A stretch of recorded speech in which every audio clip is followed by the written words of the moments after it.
সোহানি কত পিস কাম? 40 piece. 40 piece. ঠিক আছে, 40 পিস।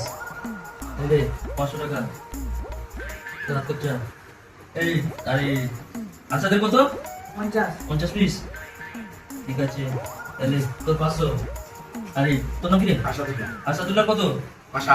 60 পিস। আচ্ছা, তোর 60 পিস। তোর তাহলে 500 টাকা দে।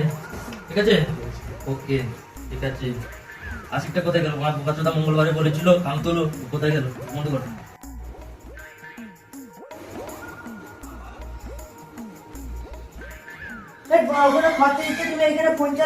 কোথায়? ওই তো ওখানে ওস্তাদ বসে আছে। চলো চলো চলো, সবাইকে খরচা দিয়ে এনেছে। হ্যাঁ হ্যাঁ। ওস্তাকার, হুম, মোর খরচা পানির ব্যাপার কি খবর? খরচা বানি। সবাইকে খরচা দিচ্ছে, মোর কি হবে? তুই মঙ্গলবারে কি বলেছিলিস? সপ্তাহে বেলাবেলি কাম তো খরচা বানি হবে না। তুই মঙ্গলবারে কি বলেছিলিস? যে বেলাবেলি কাম তুলো, খরচা বানি কিচ্ছু হবে না। খরচা বানি হবে না, ঘপ ঘপ চলে এ, যাবে। বাবা কি খালি গল্প ধরে